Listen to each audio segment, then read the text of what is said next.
अच्छा, आज हम क्लास लेते हैं कि क्लासिफाइड बैलेंस शीट से क्या मुराद है या ग्रुपिंग ऑफ बैलेंस शीट से क्या मुराद है।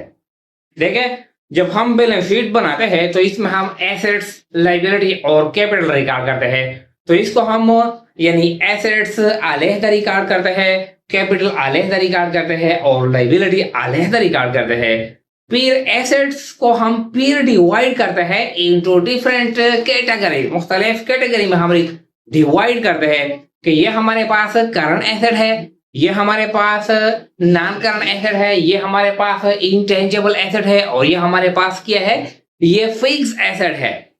तो जो नॉन करंट एसेट होते हैं वो सारे यानी नॉन करंट एसेट्स के हेडिंग में के नीचे हम लिखते हैं। फिक्स एसेट जो होते हैं वो फिक्स एसेट के हेडिंग के नीचे हम लिखते हैं। इस तरह इंटेंजिबल एसेट जो होते हैं वो एक ही ग्रुप में एक ही हेडिंग में लिखते हैं। तो आज का जो क्लास है वो इसके बारे में है। देखिए, classified balance sheet, a balance sheet where every item is recorded under its own heading is called balance sheet. वो बैलेंस शीट जिसमें हम हर आइटम अपने हेडिंग के नीचे रिकॉर्ड करते हैं, तो इस बैलेंस शीट को कहते हैं क्लासिफाइड बैलेंस शीट। इसको कहते हैं grouping of balance sheet. Grouping means where similar nature of account is recorded under its own group। जो हम ग्रुप बनाते हैं, मिसाल के तौर पर हमारे पास करंट एसेट है, अब करंट एसेट हम लिखते हैं ऊपर करंट एसेट्स। अब जितने भी करंट एसेट है, कैश है, बैंक है, अकाउंट रिसीवेबल है, क्लोजिंग इन्वेंट्री है, प्रीपेड है, वगैरह वगैरह, सारे के सारे हम ये करंट एसेट्स के नीचे के हेडिंग के नीचे हम लिखते हैं। ऐसा हम नहीं करते कि हम कैश लाते हैं और फिक्स एसेट्स के नीचे हम रिकॉर्ड करते हैं, ये गलत है।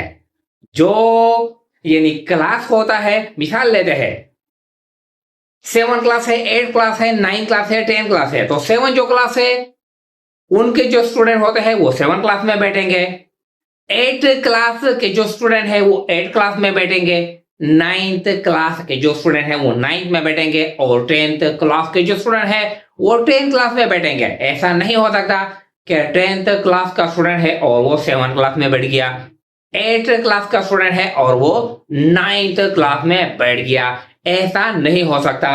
तो ये बैलेंस शीट भी इस तरह है, जो एसेट्स जिस हेड के साथ, जिस क्लास के साथ, जिस ग्रुप के साथ ताल्लुक रखता है, तो वो एसेट हम इस ग्रुप में लिखेंगे, इस क्लास में लिखेंगे। तो इसको कहते हैं क्लासिफाइड बैलेंस शीट या ग्रुपिंग ऑफ बैलेंस शीट। वो एसेट जिस क्लास से ताल्लुक रखते हैं, हम इसी एसेट को इस क्लास में रिकॉर्ड करेंगे। तो देखें, ये और Rehan electric shop balance sheet as on December 31st 2025, ये बैलेंस शीट है।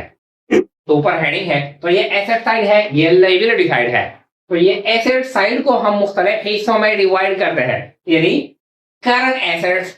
तो अब जो सारे करंट एसेट होते हैं वो हम इसी हेडिंग के नीचे लिखते हैं। यानी ये क्या है, ये करंट एसेट हमारे पास एक क्लास है। क्या है, ये एक क्लास है या इसको हम कहते हैं ये एक ग्रुप है। करंट एसेट हमारे पास एक क्लास है या ग्रुप है। तो जितने करंट एसेट होते हैं वो सारे के सारे हम इसी ग्रुप में रिकॉर्ड करेंगे। कैश है, बैंक है, अकाउंट रिसीवेबल है, इन्वेंट्री है, तो इसी क्लास में हम रिकॉर्ड करेंगे। अच्छा, ये नॉन करंट एसेट है यानी इन्वेस्टमेंट, तो ये हम इसके नीचे रिकॉर्ड करते हैं। फिर आता है फिक्स एसेट या प्लांट एसेट्स या परमानेंट एसेट।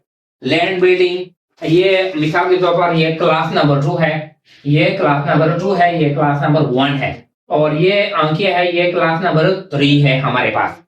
फिक्स एसेट तो land building, machinery, furniture, vehicle, ये सारे के सारे हम इस क्लास में रिकॉर्ड करेंगे। ऐसा हम नहीं कर सकते और ना करेंगे, ये रूल के खिलाफ है कि ये कैश लाते हैं, ये कैश हम यहाँ पे रिकॉर्ड कर रहे हैं कि कैश क्या है, ये हम फिक्स एसेट के नीचे। अगर से एसेट है, टोटल में चेंज नहीं आएगा, टोटल अमाउंट में चेंज नहीं आएगा, लेकिन ये क्या है, ये वो 11 है। हम वो आइटम वहां पर लिखेंगे, उस क्लास में लिखेंगे जिस क्लास से उसका ताल्लुक हो। तो इसका ये मतलब है। ऐसा हम नहीं कर सकते कि जो लैंड और बिल्डिंग है ये हम लाते हैं और ये हम करंट एसेट्स के यानी हेडिंग के नीचे हम रिकॉर्ड करते हैं। तो इसको कहते हैं क्लासिफाइड बैलेंस शीट, यानी हम वो आइटम वो एसेट उस क्लास में रिकॉर्ड करेंगे जिस क्लास से वो ताल्लुक रखते हैं। यहाँ पर कैपिटल है तो कैपिटल है, नेट प्रॉफिट है तो नेट प्रॉफिट का जो ताल्लुक है वो कैपिटल के साथ है, ओनर के साथ है। तो मिसाल के तौर पर ये एक क्लास हो गया हमारे पास, यानी लाइबिलिटी साइड में हमारे पास ये एक क्लास हो गया। फिर है करंट लाइबिलिटी, वो लाइबिलिटी जो हम एक साल के अंदर अंदर यानी पे करते हैं, अदा करते हैं। Account payable, salary payable, bank और हम ऐसा नहीं कर सकते अच्छा कि ये जो लाइबिलिटी है हम यहाँ पे रिकॉर्ड करें, ऐसा हम नहीं कर सकते क्योंकि इसका ताल्लुक लाइबिलिटी के साथ है। और लाइबिलिटी अभी शॉर्ट टर्म लाइबिलिटी या करंट लाइबिलिटी जो हम एक साल के अंदर अंदर हम पेमेंट कर रहे हैं। इसके बाद है लॉन्ग टर्म लाइबिलिटी जो एक साल से ज्यादा जिसका टाइम होता है, मैच्योरिटी टाइम होता है, तो इसको हम कहते हैं लॉन्ग टर्म लाइबिलिटी। ये हमारे पास है, ये क्लास नंबर 2 है और ये क्लास नंबर क्या है, ये 3 है।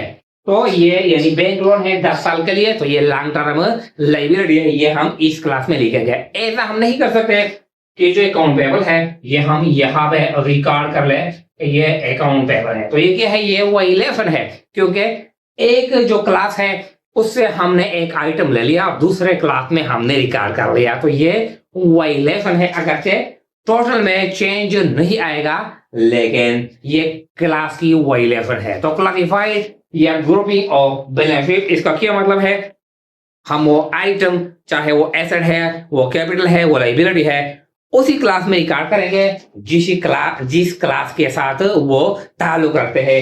हम एक क्लास का जो आइटम है, जो एसेट है, जो लाइबिलिटी है, हम दूसरे क्लास में रिकॉर्ड नहीं कर सकते, तो इसको कहते हैं क्लासिफाइड बैलेंस शीट या ग्रुपिंग ऑफ बैलेंस शीट।